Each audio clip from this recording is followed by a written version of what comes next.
Kakvo je tržište nekretnina u Austriji i koliko je udeo naših ljudi na njemu? Na ta pitanja potražila sam odgovor od gospodina Zorana Kalabića, direktora firme Era Immobilien.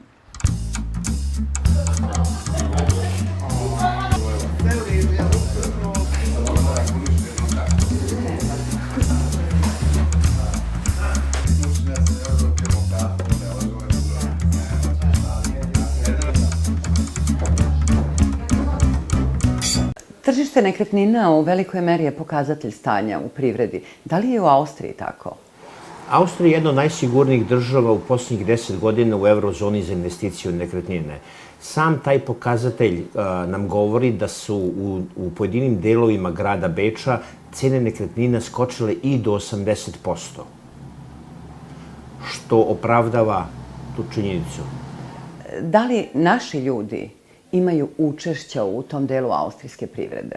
Naš učinak je veoma mali. Naši građani radije iznajmljuju nekretnine nego što kupuju i to je jedan nedostatak kod naših ljudi za kupovinu nekretnina.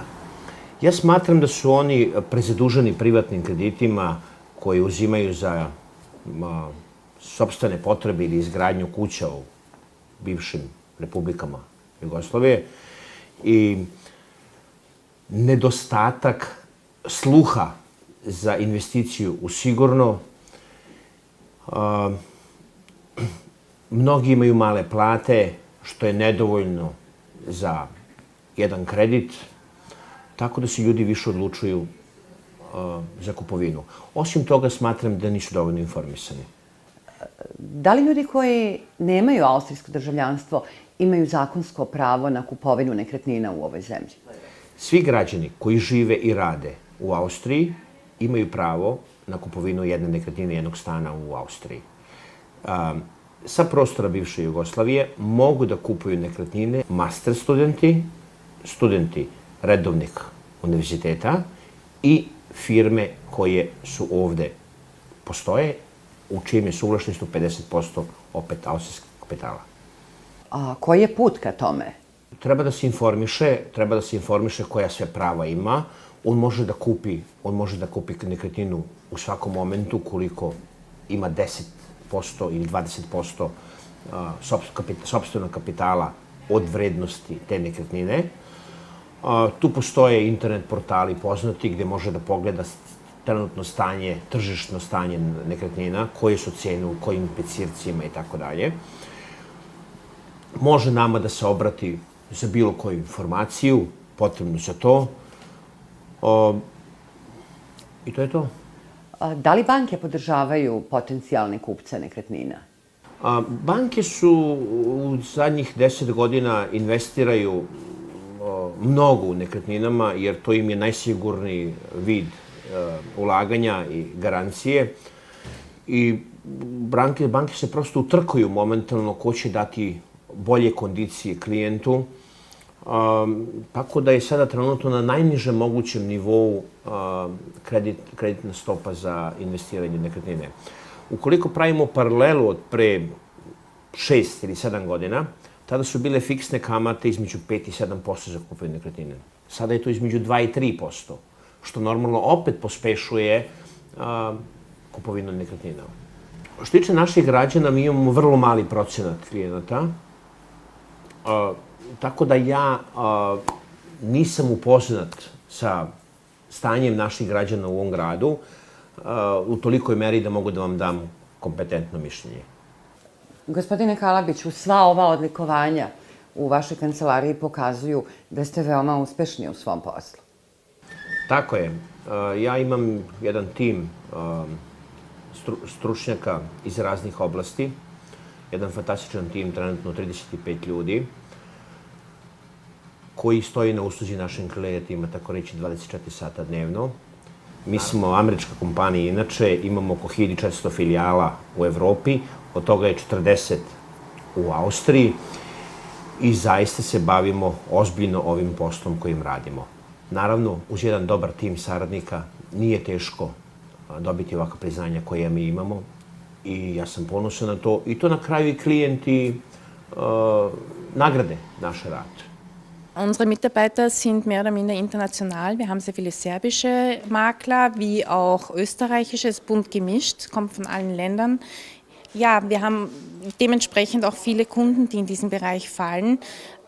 Die können wir auch betreuen mit der Muttersprache, was sehr angenehm ist für den jeweiligen Kunden. Das passt dann immer sehr gut. Und es verstehen sich eigentlich auch alle sehr gut. Das ist ein buntes Durcheinander von verschiedenen Nationen und das passt dann für alle eigentlich gut. Wir sind eine große Familie in diesem Büro. U Austriji ste uspešni, ali vi sve vreme poslednjih godina nastojite da napravite kopču sa tržištem nekretnina u Srbiji. O čemu se radi? Naš cilj je da prvenstveno budemo most saradnje između Austrije i Srbije, kako omogućiti austrijskim i američkim i drugim investitorima da ulažu u srpsko tržište. Tako smo ponudili i program srpskim građevinskim firmama i investorima da uzmu učešće u gradnji u Austriji. Naše građevinske firme se trenutno nalaze u zaista teškim pozicijama i njima bi ovakav vid rada u našim modelima koje smo podeli na sajmu dobrodošlo, jer bi mogli da spasu te svoje firme i da njihovi radnici budu zadovoljni. Mi smo se pojavili na sajmu krajem aprila i već smo doveli ovde tri vodeće građevinske firme iz Srbije i ja sam na to veoma ponosan što se sad to tako odvije u dobrom pravcu. Uporedo sa poslom vi ste se i školovali za ovaj posao, je li tako? Jeste, tako. Ja sam inače prošle godine u Velsu završio master of Business Administration sa specijalizacija nekretnine i naravno to me veoma, ponosim se time i to mi je jako drago i što bi rekli naš narod, nikad nije kasno da se čovek edukuje, obrazuje i uspeo sam to da završim što me normalno, što mi sada poboljšava poziciju u poslu i ta priznanja koje imam i tako dalje. Priča se da redovno i vrlo rado sponzorišete različite kulturne manifestacije u Beču. Da, ja rado podržavam našu kulturu, cenim umetnost sa naših prostora, cenim rad tih naših mladih ljudi koji se time bave i rado je podržavam ne samo svojim prisustvom, već i svojim donacijama koje rado dajem tim institucijama koje mi se time bave i koje to organizuju. I na kraju recite mi, jeste li zadovoljni svojim životom? Pa jesam. Ja sam zadovoljan, radostan, kompletno ispunjen. Moj životni put je u početku bio jako težak, imao sam padova, ali me raduje što sam se digao iz tih padova, što sam imao snage da još jednom krenem u nove poslove, u nove biznise i sama činjenica da sam sada dobijam sve te nagrade koje mi ukazuju ovo društvo, me veoma ispunjava i mogu da kažem da je trenutno moj život bajka. A sada ćete videti kako se prodaju kuće u Beču.